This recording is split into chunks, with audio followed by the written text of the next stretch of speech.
Hello guys, my name is Brahmjot Singh and I have started this series yesterday only. So this is the second day of our economic times analysis series. So let's start with today's video. Guys, in this video the first news is about the Sensex and Nifty, which you all would be knowing if you have any newspaper app installed in your phone. Then the news would be familiar with you that Sensex has crossed the 55,000, Nifty 16,500 mark. ये पहली बार हुआ है कि मतलब इतना ज़्यादा level से कभी हाई गया, मतलब अब तो ऐसे ही हो गया, मतलब हाई जा ही रहा है। सेंसेक्स और निफ्टी काफ़ी ज़्यादा हाई जा रहे हैं, मतलब ये रुकने का नाम नहीं ले रहा। तो इस कारण भी हुआ क्योंकि हमने जो कल न्यूज़ कवर की थी पहले, उसके अंदर ये भी आया था कि इन्फ्लेशन मतलब गवर्नमेंट के कंट्रोल में है, 2 से 6% के बीच में है। कल जो वीडियो मैंने डाली थी उसके अंदर डिस्कस किया था हमने थोड़ा सा इसके बारे में। तो उसके अंदर ये बताया कि the gradual easing of restrictions as the कोविड-19 एब्स का मतलब है, यहाँ पर लिखा है टू बिकम वीकर। मतलब जब कोविड-19 की रिस्ट्रिक्शंस कम हो रही हैं तो उसके बाद भी मतलब ज़्यादा एक तरह से शेयर प्राइस बढ़ रही हैं, तो एक तरह से सेंसेक्स और निफ्टी दोनों ही बढ़ रहे हैं, इंक्रीजिंग ऑर्डर में ही बढ़ रहे हैं, मतलब जा ही रहे हैं, ऊपर जा ही जा रहे हैं। तो यहाँ पे भी लिखा है कि in spite of the worries that the valuations exceeding comfort zone, मतलब वैल्यूएशंस एक तरह से काफ़ी ज़्यादा ऊपर जा रही हैं, पर तो भी मतलब इन्वेस्टर्स ने बुलिश मोमेंटम बना के रखा है, मतलब बुल जैसे होते हैं ना, मतलब जोश में है बिल्कुल। तो एक तरह से शेयर प्राइस बढ़ाने के पीछे लगे हैं, मतलब शेयर खरीदे जा रहे हैं तो प्राइस वगैरह से बढ़ी जा रही है, मतलब इसलिए सेंसेक्स और निफ्टी ऊपर जा रहे हैं काफ़ी। तो इसमें तो यही है, मतलब उसके पास इन्होंने लिखा है वॉलेटिलिटी इंडेक्स ऑफ 5%। इसका उन्होंने 6 पेज पर डिस्कस किया है, तो हम ये देख लेते हैं। 6 पेज पे मैंने मार्क किया हुआ है, 6 पेज पे हमने ये मार्क किया था, एक मिनट। हाँ, 6 पेज पे ये रहा ना, वॉलेटिलिटी इंडेक्स अप फ्रॉम 5% ऐसा लिखा था इन्होंने। तो वॉलेटिलिटी इंडेक्स इनको नहीं पता, तो इसके लिए मैंने छोटा सा एक नोट बना के रखा है वॉलेटिलिटी इंडेक्स के बारे में। इसके अंदर मैंने लिखा है वॉलेटिलिटी इंडेक्स पर, मतलब बताया है क्या होता है, छोटा सा डेफिनेशन ही है, मतलब वही इसको ऐसे डिनोट करता है शायद V9 से। तो it is a real time market index representing the markets expectations for volatility over coming 30 days. मतलब एक तरह से अगले 30 दिन का बता देता है कि मार्केट कैसे ऊपर नीचे जाने वाली। जैसे ये देखो ना, यहाँ पे एक चार्ट बना रखा है इन्होंने, यहाँ पे ऐसे ऊपर नीचे ग्राफ से होते हैं। मतलब अगर आप स्टॉक मार्केट में इंटरेस्ट रखते हो तो आपको ये पता होगा चार्ट्स वगैरह की मतलब काफ़ी अहमियत होती है। मतलब टेक्निकल एनालिसिस जब करते हैं ना, स्टॉक मार्केट्स में इन्वेस्ट करते हैं, तो उसके लिए काफ़ी इंपॉर्टेंट चीज़ होती है। तो इसके लिए बस एक तरह यहाँ पर लिखा है लेवल ऑफ रिस्क को मेजर करने के लिए, फियर को और stress in the market when making investment. मतलब जब इन्वेस्टमेंट करने से पहले वॉलेटिलिटी इंडेक्स को देखते हैं इन्वेस्टर्स। तो बस ये छोटा सा था इसमें। तो उसके बाद गाइस हम यहाँ पे चलते हैं, हमारे न्यूज़ एनालिसिस में वापस आते हैं। तो यहाँ पे इन्होंने बताया कि वॉलेटिलिटी इंडेक्स 5% से 12.99% से है, but the levels are still at the lower end. मतलब अभी भी लेवल्स कुछ ज़्यादा हाई नहीं गया, मतलब इतने पहले भी जा चुके हैं पहले। तो बस यहाँ पे इन्होंने ये कहा है कि it is a Triveni Sangam of money sentiment and fundamentals. और ये तो उन्होंने ऐसे कहा है नीलेश शाह, कोई MD of Kotak Mahindra asset management company. ये भी एक तरह से फाइनेंशियल कंपनी है। तो इनके जो MD है नीलेश शाह, इन्होंने ऐसी स्टेटमेंट दी है एक। तो बस इन्होंने, हाँ, और ये मॉर्गन स्टैनली, जिनको नहीं पता, मॉर्गन स्टैनली में इसलिए मार्क किया है, एक तरह से वो है इन्वेस्टमेंट बैंकिंग फर्म है, जो मतलब जो इन्वेस्टमेंट्स वगैरह में कंपनीज़ को हेल्प करते हैं। मतलब जो भी जैसे जोमेटो का IPO आया था, तो उसमें भी ऐसे इन्वेस्टमेंट बैंक्स ने उनको IPO लाने में हेल्प की थी, क्योंकि आप तो खुद उनको ऐसे मतलब जो कंपनी चला रहे होते हैं उनको थोड़ी ज़्यादा पता होता है, उनको प्रोफेशनल्स को हायर करना पड़ता है। तो उसके लिए जोमेटो ने भी पीछे न्यूज़ आई थी कि काफ़ी ज़्यादा फीस पे की है ऐसी कंपनीज़ को। उनको वापस फर्स्ट पेज पे चलते हैं। फर्स्ट पेज पे हमने ये वाली न्यूज़ पढ़ ली। अब उसके बाद हम यहाँ पे चलते हैं जो जहाँ पे मोदी जी की फ़ोटो बनी है। हाँ, और यहाँ पे एक और चीज़ बतानी थी, यहाँ पे जो इसके साथ ही है जो IPO फ्रेंसी, ऐसे आपको बताया था कि IPO वगैरह काफ़ी IPO का सीज़न चल रहा है एक्चुअली।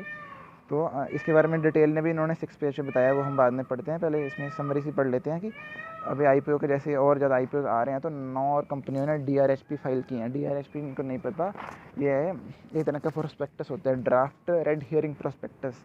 तो ये इन्होंने कंपनी ने फाइल किया है। वैसे प्रोस्पेक्टस 2 तरह के होते हैं, मैंने साइड पर लिखा भी है। एक होता है रेड हियरिंग प्रोस्पेक्टस, ठीक है, और एक होता है शेल्फ प्रोस्पेक्टस। ये मुझे इसलिए पता है क्योंकि मैं मतलब CA की, जैसे आपको बताया, तैयारी कर रहा हूँ। CA का मतलब मेरे चल रहा है कोर्स एक तरह से, तो उसके अंदर ये दोनों प्रोस्पेक्टस आता है, लॉ में चैप्टर होता है। तो उसके अंदर रेड हेयरिंग प्रोस्पेक्टस होता है, एक शेल्फ प्रोस्पेक्टस। रेड हेयरिंग तो ऐसे मतलब कंपनीज प्रोस्पेक्ट मतलब शेयर्स वगैरह ऐसे आईपीओ ला रही है तो उसके लिए रेड हेयरिंग प्रोस्पेक्टस फाइल करती है। तो इसके अंदर ये पूरा डिटेल्स नहीं बताती कि कितने शेयर्स लाएंगे ये और कितनी प्राइस बैंड के अंदर शेयर्स होंगे, इतने ऐसा नहीं बताती। इसमें सिर्फ वो कंपनी की मतलब बता देते हैं कंपनी के फाइनेंशियल्स कैसे हैं, कंपनी क्या बिज़नेस करती है, क्या काम है कंपनी का, तो बस ये होता है। और शेल्फ प्रोस्पेक्टस भी ज़रा डिफरेंट है, थोड़ा सा डिफरेंट है। इसमें ये होता है कि कंपनी एक बार प्रोस्पेक्टस इशू कर देती है तो समझ लो कंपनी चाहती है कि हमने बार बार शेयर्स मतलब एक तरह से लेने हैं मार्केट से, मतलब एक तरह से हमने पैसा और मतलब बंदों से लेना है, तो क्योंकि उनको डेवलप करना है कंपनी को, तो उनको पैसा चाहिए होगा, तो उन्होंने कहा कि हम शेल्फ प्रोस्पेक्टस इशू कर सकते हैं। मतलब लॉ में लिखा है कि जो मैं 1 साल के अंदर मतलब 1 साल के लिए शेल्फ मतलब मैक्सिमम लाइफ शेल्फ प्रोस्पेक्टस की 1 साल हो सकती है। तो कंपनी समझ लो 1 साल में 10 बार इशू करना चाहती है शेयर्स को, मतलब लेना चाहती है, मतलब पैसा अपने इन्वेस्ट कराना चाहती है बंदों का अपनी फर्म के अंदर, तो कंपनी शेल्फ प्रोस्पेक्टस इशू कर सकती है। तो उसके अंदर उनको बार बार प्रोस्पेक्टस फाइल करने की ज़रूरत नहीं है। मतलब एक बार इन्होंने प्रोस्पेक्टस फाइल कर दिया तो बस इनको हर बार एक इन्फॉर्मेशन मेमोरेंडम होता है करके, इन्फॉर्मेशन मेमोरेंडम, तो इनको ये फाइल करना होता है। तो इन्फॉर्मेशन मेमोरेंडम प्लस जो इन्होंने साल के शुरू में शेल्फ प्रोस्पेक्टस फाइल किया होता है, इन दोनों को मिला के एक डीम प्रोस्पेक्टस कहते हैं, मतलब प्रोस्पेक्टस मान लिया जाता है। ठीक है, बस ये था आपको छोटी सी नॉलेज थी। और यहाँ पे आया मोदी ने लॉन्च किया मोदी जी ने लॉन्च किया ग्रीन पॉलिसी इनिशिएटिव। या इसमें ये क्या है कि मतलब देखो यहाँ पे इन्होंने टर्म ऐसे अच्छी लिखी है ना, यहाँ पे 10K CR मतलब 10,000 करोड़ इन्होंने इन्वेस्टमेंट कहते हैं, इतनी इन्वेस्टमेंट हो सकती है स्क्रैपेज पॉलिसी के साथ। इन्होंने लिखा है यहाँ पे कमर्शियल व्हीकल्स को 15 साल के बाद स्क्रैप करना पड़ेगा, और जो प्राइवेट वन है जैसे हम घर पे गाड़ियाँ वगैरह रखते हैं तो इनको 20 साल के बाद, वो भी तो अगर फिटनेस सर्टिफिकेट नहीं मिलता है, if they fail to get fitness certificate, if they fail to get fitness certificate in the case of commercial vehicles after 15 years and in the case of private vehicles after 20 years, तो इनको scrap करना पड़ेगा अगर इनको fitness certificate नहीं मिलता। वैसे India जैसी कंट्री में तो वो कह नहीं सकता, मतलब 2 नंबर में भी बन जाएंगे मेरे हिसाब से। ये थोड़ी सी मतलब वैसी पॉलिसी लगी मुझे तो। चलो इसमें वो भी इन्होंने देखो कितना फोकस किया है, पर पता नहीं मतलब पॉलिसी तो कुछ ज़्यादा खास नहीं लगी मुझे, पर चलो अब किया है तो क्या कर सकते हैं। तो इसमें है कि बस ये बता दिया। और यहाँ पे इन्होंने आगे रीयूज़ रिसाइकल रिकवर, इसके साथ मतलब इन्वायरमेंट अच्छा होगा एक तरह से पूरी इंडिया का। वो इसका भी इन्होंने 6 पेज पर डिस्कस किया, वो हम बाद में डिस्कस करेंगे। तो हम चलते हैं नेक्स्ट न्यूज़ पे। इसमें है कि जुलाई के जो एक्सपोर्ट्स हैं सर्ज 50% टू $35.4 बिलियन। तो जो जुलाई के एक्सपोर्ट्स हैं वो इतने बिलियन डॉलर से बढ़ गए हैं। तो यहाँ पे इन्होंने ये भी लिखा है, जैसे रेड लाइन में लिखा है इम्पोर्ट्स ग्रो 63%। तो ये नहीं पता वाई क्या होता है, ये ईयर ऑन ईयर इतने ज़्यादा ग्रो किए इम्पोर्ट्स। और जो गोल्ड इम्पोर्ट्स है वो 135% पे पहुँच चुके हैं, मतलब $4.2 बिलियन पे पहुँच चुके हैं गोल्ड के इम्पोर्ट्स। और इसके अंदर है की कंट्रीब्यूटर कौन कौन थे मतलब एक्सपोर्ट्स के लिए। एक तो इंजीनियरिंग एंड पेट्रो प्रोडक्ट्स और टेक्सटाइल्स और James and jewellery and electronic items, ये की कंट्रीब्यूटर थे सब एक्सपोर्ट्स के लिए इतने ज़्यादा। तो यहाँ पे लिखा है जो आउटबाउंड मतलब इंडिया से, देखो मैंने बाहर बनाई इंडिया बनाया मैंने एक तरह से शॉर्ट फॉर्म इंडिया की, और इंडिया से जो बाहर जा रहे हैं ना ये शिपमेंट्स, एक तरह से एक्सपोर्ट्स ही 49% से बढ़े हैं on a year to record for $35.43 billion. ठीक है, और इनमें ये बता ही दिया ऊपर किन कारणों से बढ़े हैं। और जो इंपोर्ट्स है ये भी काफ़ी, ये मतलब एक्सपोर्ट से ज़्यादा बढ़े हैं, 63% बढ़े हैं एट $46.44 बिलियन, $40 बिलियन। मतलब पर इससे ये है कि ट्रेड डेफिसिट बढ़ गया, क्योंकि इंपोर्ट्स ज़्यादा हो रहे हैं एक्सपोर्ट कम हो रहे हैं, तो डेफिसिट हो रहा है एक तरह से। तो $11 बिलियन हो गया, जो पिछले महीने $9.4 बिलियन था। और इस पिछले साल के जुलाई में $5 बिलियन था सिर्फ। तो उसने बताया कि हाँ जो 20 out of 30 major export sectors हैं उनमें ग्रोथ शो की है, मतलब जो कमर्स एंड इंडस्ट्री मिनिस्ट्री का डाटा है उसने। और यहाँ पे बस ये एक तरह से जीके का ये है, जो federation of Indian export organisation है, सक्थीवेल प्रेजिडेंट है इसके, जो सक्थीवेल जी।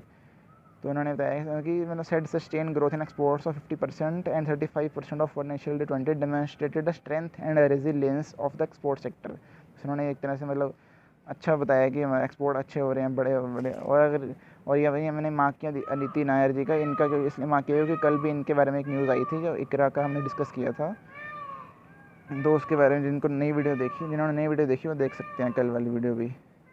और जो गोल्ड की तो हमने डिस्कस कर लिया, गोल्ड के इंपोर्ट्स भी बड़े हैं। और यहाँ पे जो थोड़ा प्री पैक स्कीम्स है इसका भी हम बाद में डिस्कस करते हैं पेज 7 पे, इसमें मतलब बैंक्रप्सी के बारे में कुछ है। तो और जैसे हमने ये तो मतलब काफ़ी ज़्यादा न्यूज़ में चल रहा है कि नलीफाई रेट्रो टैक्स गवर्नमेंट ने नलीफाई कर दिया, जो 2012 में प्रणब मुखर्जी लेके आए थे। प्रणब मुखर्जी लाए थे। तो उसमें मतलब उसको देखते हुए और 5 कंपनियों ने मतलब एक तरह से लिटिगेशन एंड करना चाहते हैं गवर्नमेंट के साथ। मतलब एक तरह से गवर्नमेंट ने कहा है ना कि हम आपको इंटरेस्ट वगैरह कुछ नहीं देंगे, सिर्फ आपका जो प्रिंसिपल पेमेंट मतलब जो हमने पैसा एक तरह से आपसे लिया था वो वापस कर देंगे रेट्रो टैक्स के अंदर, जो इन्होंने मतलब ख़त्म कर दिया एक तरह से। तो यहाँ पे इन्होंने लिखा है जो 5 कंपनीज है, एक है Sanofi, Mitsui, WNS, Genpact and Tata group. इन्होंने मतलब गवर्नमेंट के ऑफिशियल से रीच करना शुरू कर दिया है कि मतलब एक तरह से ये एंड करना चाहते हैं अपनी आर्बिट्रेशन या लिटिगेशन कह लो। तो ठीक है। और इसके बाद है हाँ, और इसमें बताया कि जो अराउंड 17 कंपनीज है वो गवर्नमेंट के साथ इन्वॉल्व हैं। मतलब एक तरह लिखे आर इन्वॉल्व इन लीगल रेंगल्स का मतलब लिखे मैंने कॉम्प्लिकेटेड आर्गूमेंट्स, मतलब गवर्नमेंट के साथ के आर्गूमेंट्स चल रहे हैं। एंड मतलब इसके लिए जो रेट्रो टैक्स की इन्होंने काफ़ी ज़्यादा पे किया ना गवर्नमेंट को रेट्रो टैक्स, तो उसके लिए इनके साथ काफ़ी मतलब एक तरह से फाइट चल रही है, क्योंकि ये मतलब एक तरह से काफ़ी बड़ी अमाउंट है जो गवर्नमेंट को चुका चुके हैं, तो गवर्नमेंट से वापस मांग रहे हैं हम। तो यहाँ पे एक छोटी छोटी न्यूज़ थी। हाँ ठीक है। और यहाँ पे एक न्यूज़ थी, VI MD assures users of VI के जो MD हैं रविंद्र टक्कर जी, कल भी आई थी VI के बारे में न्यूज़ है। तो उसमें इन्होंने बताया कि ये मतलब एक तरह से सुपीरियर सर्विसेज प्रोवाइड ही करना चाहते हैं, मतलब एक तरह से इसलिए न्यूज़ दी है उन्होंने, मतलब स्टेटमेंट्स दे रहे हैं ऐसे ताकि VI की एक तरह से सेल्स बढ़े और गवर्नमेंट कुछ VI को सपोर्ट करे ताकि VI इंडिया में बंद ना हो। तो एक और न्यूज़ यहाँ पे ग्रासिम प्रॉफिट सीज, और ग्रासिम जिनको नहीं पता ये आदित्य बिरला ग्रुप का फ्लैगशिप कंपनी है। मतलब ये एक तरह से यान वगैरह में डील करते हैं, मतलब इनका हाँ मतलब एक तरह से कह लो क्लोथ्स का ही काम है, कॉटन या क्लोथ्स वगैरह ही बनाते हैं, मतलब काफ़ी तगड़ा बिजनेस है, मतलब एक तरह से काफ़ी बड़ा है आदित्य बिरला ग्रुप, इसको ABG भी कहते हैं शॉर्ट फॉर्म में। तो इनका जो कंसोलिडेटेड नेट प्रॉफिट जो ये इतना है 2447 करोड़ है जून क्वार्टर के लिए। और इनका जो कंसोलिडेटेड रेवेन्यू है वो 53% ईयर ऑन ईयर से बढ़ा है, 19,919 करोड़ पे आ चुका है। और अब नेक्स्ट न्यूज़ हम पढ़ते हैं जो PE फंड जिनको नहीं पता ये प्राइवेट इक्विटी फंड होते हैं। मतलब इनका मेन काम होता है प्राइवेट इक्विटी, मतलब प्राइवेट इक्विटी से नाम से पता चलता है प्राइवेट, मतलब ये प्राइवेट काम करते हैं, मतलब एक तरह से किसी ने समझ लो इन्वेस्ट करना है कहीं पे तो ये उनको हेल्प करते हैं, मतलब या इनमें इन्वेस्ट करते हैं। मतलब जैसे फ्लिपकार्ट को टाइगर ग्लोबल ने हेल्प की थी, मतलब उनमें टाइगर ग्लोबल सिंगापुर की मतलब ऐसी प्राइवेट इक्विटी फर्म है, उन्होंने इन्वेस्ट किया था फ्लिपकार्ट में, जो बाद में अब उन्होंने विप्रो को अपना हिस्सा बेच दिया सारा। तो मतलब ये पहले इन्वेस्ट कर देते हैं क्योंकि उसमें इन्वेस्ट करते हैं जिसमें इनको पता होता है कि ग्रोथ हो सकती है कंपनी में, और जब उनको लगता है कि अब मतलब उन्होंने काफ़ी ज़्यादा पैसा कमा लिया एक कंपनी में इन्वेस्ट करते तो अगली किसी कंपनी को अपना शेयर बेच देती हैं। जैसे फ्लिपकार्ट का शेयर टाइगर ग्लोबल के पास था पहले, तो उन्होंने अब विप्रो को बेच दिया है। ठीक है गाइस, और ये भी हम पढ़ेंगे अगले 5th पेज पे पढ़ेंगे जो PF के बारे में है। तो ये फर्स्ट पेज में ये तो वैक्सीन के बारे में कोई न्यूज़ है, ये हम नहीं पढ़ेंगे, ये आप अगर कोई इंटरेस्ट है तो पढ़ सकते हो। सेकंड पेज पे चलते हैं। सेकंड पेज प्योर पॉलिटिक्स है, इसमें कोई तो काम का नहीं। हाँ इसमें एक और लेके थी मुझे चीज़, थोड़ी एक तरह से GK ही है वैसे। असम ने कैटल प्रिजर्वेशन बिल पास किया है। तो असम के जो CM है हिमंत बिस्वा शर्मा, इन्होंने कहा है कि ये said on Friday that his government does not want to curb anybody's right to consume beef. पता ही होगा ऐसे ज़्यादातर को स्कूल में पता चल जाता है। तो मतलब जो काउस का जो मीट होता है उसको बीफ कहा जाता है, मतलब ज़्यादा सिक्किम वगैरह साइड में खाया जाता है। तो उसमें कहा है उन्होंने कैटल प्रिजर्वेशन बिल पास किया है कि इन्होंने कहा है कि बस ये इंश्योर करना चाहते हैं कि ये बीफ जिन्होंने कंज्यूम करना है वो करे, उनको मना नहीं कर रहे हैं हम। जो ये CM ने कहा है, असम के CM ने, क्योंकि ये सिर्फ वहाँ पे मतलब कहते हैं कि वहाँ ना कंज्यूम करा जाए जहाँ पे प्रीडोमिनेटली हिंदूज़ हैं या जैन हैं या सिख्स हैं या other non beef eating communities जहाँ पे रहती हैं, और यहाँ पे जहाँ पे मतलब टेम्पल्स और मोनेस्ट्री के 5 किलोमीटर के एरिया के अंदर ना सेल किया जाए, क्योंकि नहीं तो उनकी रिलीजियस फीलिंग्स हर्ट होती हैं ऐसे धर्मों की, मतलब और ऐसे मतलब मंदिर गुरुद्वारा के अगर पास में करें तो अच्छा नहीं लगता हम जैसे लोगों को कि मतलब ऐसे कर रहे हैं। तो बस इसमें यही था, बाकी तो पॉलिटिक्स वाला ये हम नहीं पढ़ेंगे। 3rd पेज पे भी यही है सब, ये भी नहीं पढ़ेंगे हम। तो 4th पेज पे एक है कि जो इक्जिको, जिनको नहीं पता, मतलब एक तरह से वही जैसे ओला उबर जैसे ये भी कंपनी है, तो इन्होंने अपना IPO लेके आ रहे हैं 1600 करोड़, ये मतलब वो करना चाहते हैं एक तरह से इशू करना चाहते हैं, मतलब पैसा इकट्ठा करना चाहते हैं हम मतलब मार्केट से। तो इन्होंने भी अपना ये default red hearing prospectus file किया, जो मैंने आपको मतलब फर्स्ट पेज पे बता दिया क्या क्या होता है ये। तो बस इसमें यही था। तो यहाँ पे एक और है, ट्विटर ने ट्रांसफ़र कर दिया अपने हेड को, ये आपने देखा ही होगा शायद, कल न्यूज़ में आया था ये। एमडी थे जो 2 ईयर्स यहाँ पे इंडिया में एमडी थे, मनीष महेश्वरी, इनकी यहाँ पे फ़ोटो भी दी हुई है। तो बस हाँ ये ट्विटर का जो मतलब ट्विटर को ये कहते हैं ना माइक्रो ब्लॉगिंग प्लेटफॉर्म है ट्विटर एक। तो उसके इन्होंने एमडी को यहाँ पे ट्रांसफ़र कर दिया है, क्योंकि इन्होंने शायद पता नहीं यहाँ पे लिखा भी हुआ है कि क्यों हुआ है, क्योंकि इनकी कोई शायद सोशल मतलब इन्होंने फेस ऑफ हो गया था, एक तरह से इनकी फ़ाइट सी चल रही थी यूपी पुलिस, और यूपी पुलिस ने एफआईआर फाइल कर दी थी इनके अगेंस्ट, और ट्विटर आईएनसी मतलब जो ट्विटर की मेन कंपनी है बड़ी है, और ऐसे और ट्विटर इंडिया के अगेंस्ट। तो इन्होंने शायद इसके लिए मनीष महेश्वरी को ट्रांसफ़र कर दिया है, मतलब यूएस बेस्ड रोल यूएस में इनको ट्रांसफ़र कर दिया है in charge as a revenue strategy and operations for new markets world wide. तो इन्होंने बस इनको ट्रांसफ़र कर दिया है बस। हाँ ये इसने ये ट्वीट किया है जो ये यूज ऐसा मोटो है जो वाइस प्रेसिडेंट ट्विटर के, तो इन्होंने ट्वीट करके बताया है बस, ठीक है। और इसमें एक और ये न्यूज़ है बस, हाँ इसके बारे में ज़्यादा मैं टाइम नहीं मिला सर्च करने का, या पढ़ सकते हैं अगर पढ़ना है आपको। तो बस इसमें ये है कि थोड़ा सा ऐसे बोला है कि ये हाई कोर्ट को ज़्यादा प्रेफरेंस नहीं देती गवर्नमेंट, तो मतलब हाई कोर्ट की ऐसे प्लीज़ को वाला को रिप्लाई कम करती है, और सुप्रीम कोर्ट को मतलब ज़्यादा रिस्पेक्ट देती है गवर्नमेंट है जो अपनी। तो इन्होंने ये लिखा है कि हाई कोर्ट ने इनको मतलब काफ़ी इश्यूज़ की। हाँ हाई कोर्ट ने गवर्नमेंट को मतलब बुलाया काफ़ी बार शायद हीयरिंग्स के लिए, पर गवर्नमेंट नहीं आ रही है। तो बस इसमें यही है। तो हाँ यहाँ पे एक आपको ये नई टर्म सीखने को अगर किसी को मिले तो अच्छी बात है, ultra vires void and violative. ये मुझे इसलिए पता है क्योंकि लॉ मुझे सी में पढ़ने को मिलता है, तो इसलिए पता है। तो अल्ट्रा वायरस का मतलब ये होता है कि जैसे समझ लो कंपनी की पॉलिसी है जो मतलब उसको वैसे मेमोरेंडम ऑफ एसोसिएशन कहते हैं, मेमोरेंडम कह लो चलो। तो उसमें ये लिखा होता है कंपनी जो काम कर सकती है अपने मतलब बिज़नेस वगैरह में, क्योंकि ये जब कंपनी क्रिएट होती है ना, जो इनकॉर्पोरेट होती है, तो उसको अपने मतलब लिखना पड़ता है अपने रूल्स के अंदर, मतलब कंपनी किस काम में जा सकती है, मतलब कंपनी कौन कौन से बिज़नेस में अपना एक्सपैंड हो सकती है। तो यहाँ पे होता है कि ऐसे अल्ट्रा वायरस का मतलब समझा रहा हूँ ना आपको मैं। तो अल्ट्रा वायरस या मार्क देते हैं। तो कंपनी समझ लो, कंपनी ने लिखे हैं 10 तरह के बिज़नेस अपने मेमोरेंडम के अंदर।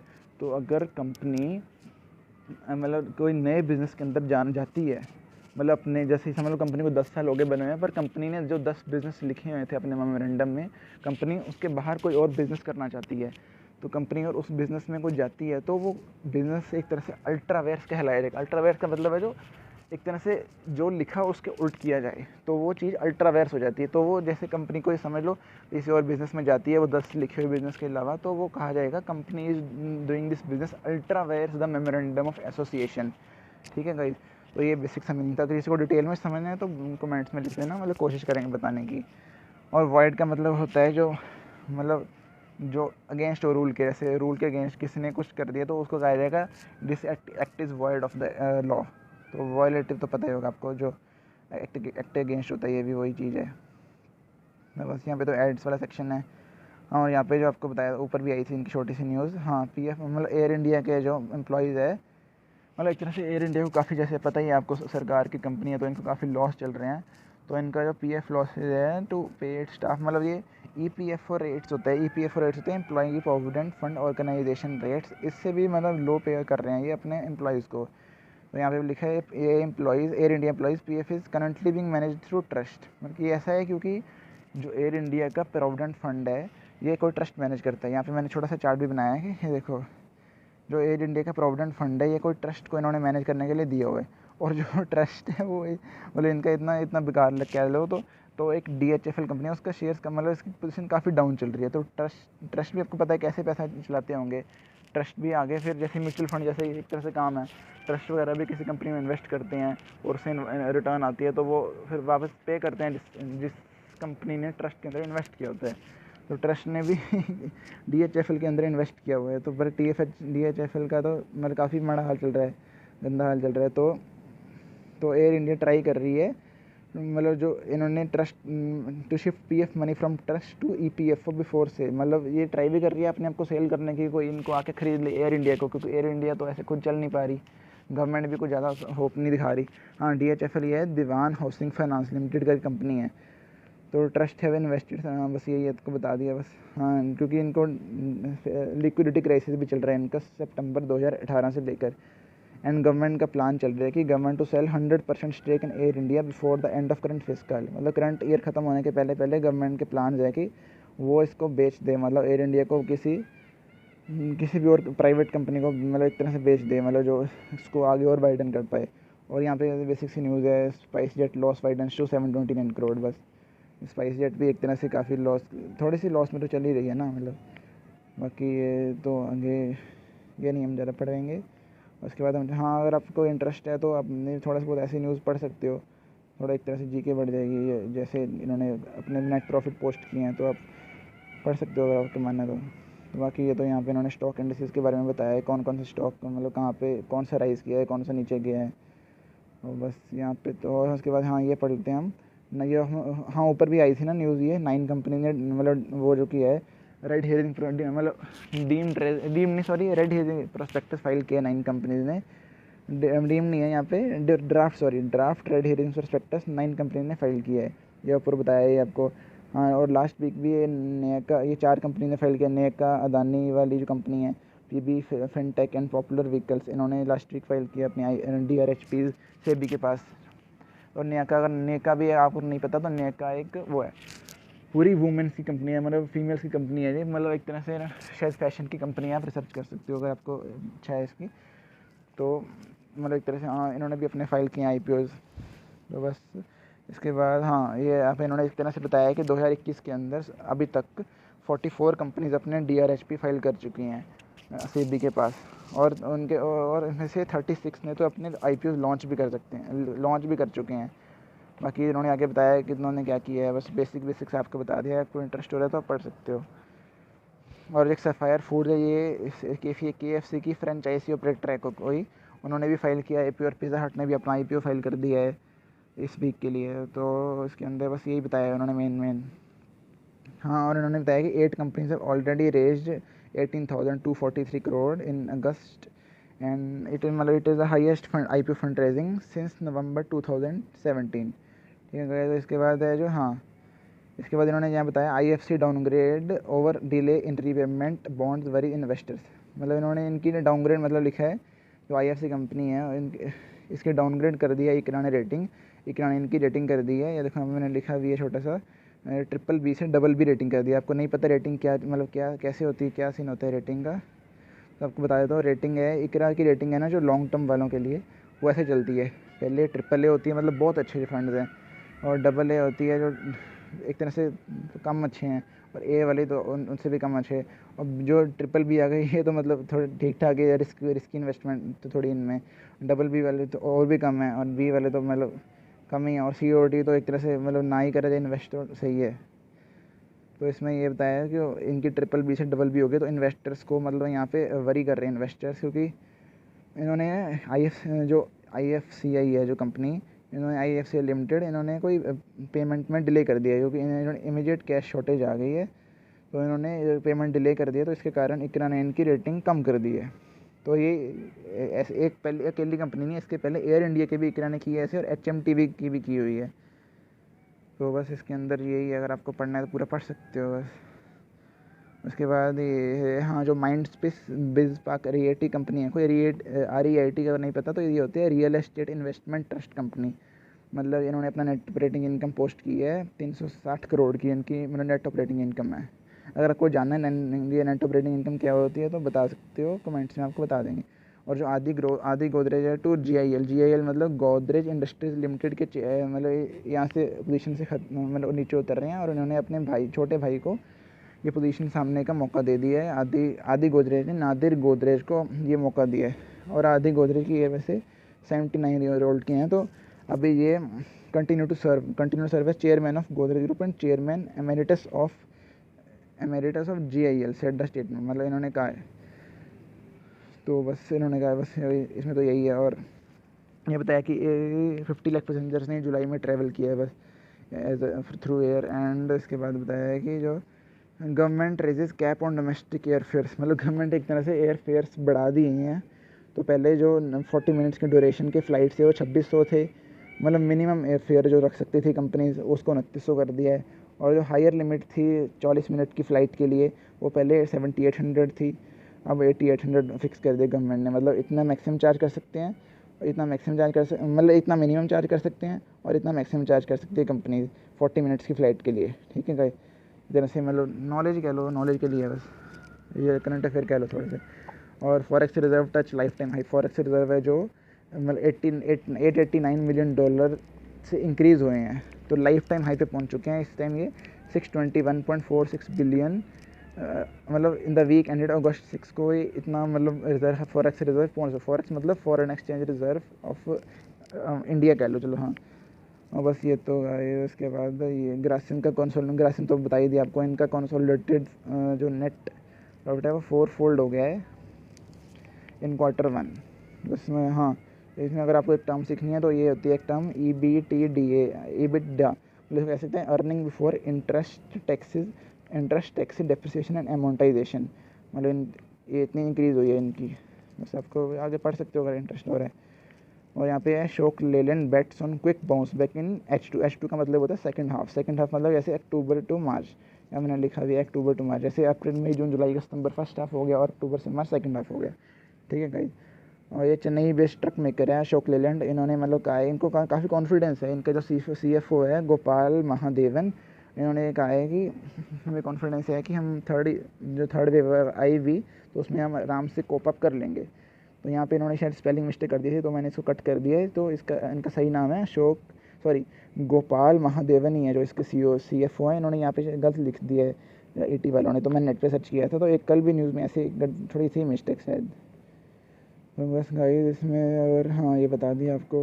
और इसके अंदर हम ये पढ़ेंगे अब वोलेटिलिटी इंडेक्स, ये तो हमने पढ़ लिया पहले। तो लियन, अगर यहाँ पे लियन की बात की थी, सेबी मतलब लियन मार्क कर देगी कोई डीमैट अकाउंट्स के ऊपर जो टेंडर ऑफर के थ्रू आएंगे, एक तरह से जो पार्टिसिपेट करेंगे। लियन मतलब एक तरह से सेबी उन पर अपना राइट जमा लेगी उनके ऊपर, मतलब उनको एक तरह से समझ लो आप। हाँ मतलब लियन जमा लेगी मतलब एक तरह से राइट रख लेगी उस पर, मतलब पहले वो पैसा पे करेंगे तो उसके बाद ही देगी, मतलब ऐसे उस पर अपना हक जमा लेगी। तो जो पहले जो फर्स्ट पेयर से कंटिन्यू हो रहा है जो मोदी ने नई पॉलिसी लाया है, मोदी जी जो वेस्ट टू वेल्थ ड्राइव जिसको कह रहे हैं, ये मतलब एक तरह से जो हमने ऊपर पढ़ा है जो व्हीकल्स के लिए, जो कमर्शियल व्हीकल्स के लिए और प्राइवेट व्हीकल्स के लिए। तो इसमें इन्होंने बताया कि ये पॉलिसी पहले इंप्लीमेंट की जाएगी गवर्नमेंट ओन्ड व्हीकल्स के ऊपर, जैसे जो गवर्नमेंट की बसें होती हैं, गवर्नमेंट की गाड़ियाँ होती हैं, उन पर इम्प्लीमेंट की जाएगी 2 अप्रैल 2022 से। और जो हैवी कमर्शियल व्हीकल्स है इन पे ऑपरेट की जाएगी 2023 से। और जो प्राइवेट व्हीकल्स है इन पे की जाएगी जून 2024 से। मतलब ये इन्होंने टाइम लाइन दिया एक तरह से। ये किसने बोला है? जो गिरिधर एरामने हैं, secretary ministry of road transport and highways, इन्होंने ये बस बोला है ये। और यहाँ पे हाँ उन्होंने ये भी बताया कि 10 मिलियन व्हीकल्स है करंटली विदाउट फिटनेस सर्टिफिकेट चल रहे हैं आज के दिन में, आज के मतलब टाइम में। और बस यहाँ पे बताया है कि कुछ नया IBC नहीं पता, इंसॉल्वेंसी एंड बैंकरप्सी कोड होता है ये। तो इसके इन्होंने कुछ नए रूल्स लाए हैं इन्होंने। बस ये थोड़ा टेक्निकल से टॉपिक है, अगर आपको समझना है तो बता सकते हो, इसको आप अलग समझा देंगे। और बस यहाँ पे banks hopeful of credit revival, मतलब बैंक्स को लग रहा है क्रेडिटेबिलिटी मतलब एक तरह से बढ़ जाएगी, मतलब क्रेडिट इनको इनकम थोड़ी ज़्यादा होएगी, तो मतलब एक तरह से चाह रहे हैं। तो यहाँ पे ये भी लिखा है कि यहाँ पे एक टर्म अच्छी लगी मुझे, एपिसोडिक लॉकडाउन। जैसे लॉकडाउन जैसे आ रहे हैं जा रहे हैं फिर आ रहे हैं फिर जा रहे हैं, एक तरह से इन्होंने अच्छी टर्म लिखी है एपिसोडिक लॉकडाउन। मतलब इन्होंने लिखा है retail credit demand has expanded however through the period of episodic lockdown and curves on mobility. मतलब इन्होंने ये लिखा है। और यहाँ पे जैसे ऊपर हमने पढ़ा था मॉर्गन स्टैनली के बारे में, ऐसे ही एक मॉर्गन स्टैनली की जैसे एक नोम्यूरा फर्म है, ये भी इन्वेस्टमेंट बैंकिंग फर्म है, मतलब प्राइवेट इक्विटी फर्म कह लो, एक ही चीज़ होती है, मैनेज करते हैं फंड्स वगैरह। तो इन्होंने बस रिपोर्ट वगैरह पब्लिश की है कोई, बस अगर आपको इंटरेस्ट हो पढ़ सकते हो, ये भी कोई ऐसा टॉपिक लगी है। तो जैसे अब इंडियन रेलवे IRFCL है जो, उन्होंने एक्सट्रैक्ट अपना पेश किया है अनऑडिटेड ये मतलब काफ़ी इंपॉर्टेंट चीज़ है, क्योंकि अनऑडिटेड मतलब इस पर कोई रिलाई ज़्यादा मत करो, मतलब ऑडिट नहीं हुआ इनका। ऑडिट मतलब CA करते हैं, जो CA बनते हैं वही ऑडिट कर सकते हैं। तो ये अनऑडिटेड फाइनेंशियल रिजल्ट्स इन्होंने फर्स्ट क्वार्टर के लिए अप्रैल मई जून जो फर्स्ट क्वार्टर है इसके पेश किए। अगर आपको जानना है तो पढ़ सकते हो, बस इसमें यही है और इसमें ये तो बस इसका पहले पेज पे भी आया था, US bill targets Apple Google app stores, मतलब यूएस का कोई नया बिल आया है, उसने टारगेट किया है स्टोर्स वगैरह को। और जो न्यारा एनर्जी कंपनी है, इन्होंने एनसीडीज मतलब नॉन कन्वर्टिबल डिबेंचर्स के थ्रू इन्होंने 2 to 85 करोड़ का फंड रेज़ कर चुके हैं। इन्होंने पहले भी किया था, तो इसके बाद इन्होंने दूसरी बार किया एक तरह से, मतलब। और इनको AA की रेटिंग मिली थी केयर रेट से। एक ICR है ना, इकरा, इंडिया की ऐसे केयर रेटिंग्स है एक बाहर कंपनी, उन्होंने मतलब इनको AA की रेटिंग दी थी एनसीडी को। और इन्होंने कूपन रेट, मतलब इस डिबेंचर्स का रेट रखा है, डिबेंचर्स का रेट 8.75% इंटरेस्ट रेट रखा है, ठीक है गाइस। और इसमें ये पढ़ सकते हो, जो नयार एनर्जी के CFO अनूप विकल जी। और ये नयार एनर्जी क्या है, ये Russian energy firm Rosneft and global commodity trading firm Trafigura and UCP investment group है। इस मतलब इनका उनसे ऑपरेट की जाती है जब हम नयार एनर्जी। तो ये 20 मिलियन टन ईयर रिफाइनरी है इनकी वडोदरा गुजरात के अंदर बस। और यहाँ पे है किंगफिशर का जो हाउस है वो 52 करोड़ का आखिरकार बिक गया, मतलब 1/3 ऑफ रिजर्व प्राइस। मतलब जो चाहती थी DRT, मतलब डेट रिकवरी ट्रिब्यूनल, इन्होंने प्राइस तो रखी थी रिजर्व प्राइस 135 करोड़ की, पर ये कोई इतने पे खरीदने को तैयार ही नहीं था। तो आखिरकार ये 52 करोड़ में बिक चुकी है। हैदराबाद बेस्ड कंपनी सेटन रेल्टस for 52.25 after more than 8 fold, मतलब 8 बार इन्होंने ट्राई किया बेचने का DRT ने, पर 9th बार आखिर जाके बिक चुकी है। और इसकी बताया है 17,074 स्क्वायर फीट का ये पूरा इसका बंगलो था किंगफिशर का, काफ़ी बड़ा था, पर तो भी पता नहीं कोई खरीदने को तैयार ही नहीं हो रहा था।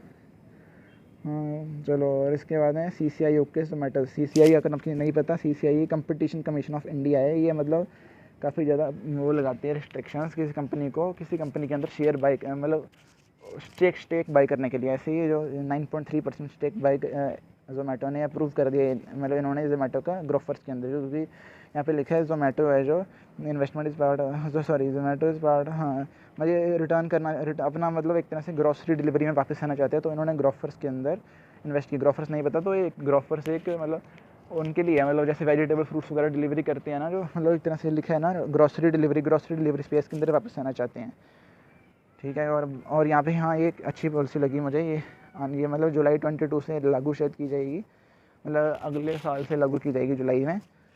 सिंगल यूज प्लास्टिक आइटम से मतलब गवर्नमेंट अब आना चाहती है, मतलब आना नहीं चाहती, मतलब इस पर बैन लगना चाहिए। और गवर्नमेंट ने थिकनेस बढ़ाने के लिए बोल रहा है 50 माइक्रोन से 75 माइक्रोन, ताकि ये ज़्यादा रिसाइक्लेबल बन सके प्लास्टिक, क्योंकि आपको पता है प्लास्टिक थोड़ा फट जाता है तो हम घेर देते हैं उसको, डस्टबिन में घेर देते हैं। गवर्नमेंट चाहती है थोड़ा इसको मतलब थिकनेस बढ़ाई जाए। और ऐसे ही CCI ने नोट दे दिया है वारबग इन्वेस्टमेंट को ओला के अंदर इन्वेस्ट किया CCI मतलब कंपटीशन कमीशन ऑफ इंडिया ने नोट दे दिया, मतलब हाँ कर दिया उसको। उसके बाद हम चलते हैं भाई, एडिटोरियल है, ये भी डिस्कस कर सकते थे पर अभी टाइम नहीं है भाई, सॉरी। तो इसके बाद हम छोटी सी न्यूज़ यहाँ पे डिस्कस कर लेते हैं। और इसमें भी ऐसे ही है, अनअकैडमी में इन्वेस्ट किया है $10 मिलियन के आसपास 2 जनों ने। भविन तुरखालिया ये एक टेक एंटरप्रेन्योर है, और ड्रैगन ईयर एक कंपनी ऐसे इन्वेस्टमेंट ग्रुप है, इन्होंने इन्वेस्ट किया है मतलब अराउंड $10 मिलियन अनअकैडमी के अंदर, ठीक है गाइस। और वैसे VI का तो हमने ऊपर पढ़ लिया था। और उसके बाद नहीं है, बस ये बस गाइस इतना ही आज के लिए। Thank you for watching this video, bye guys.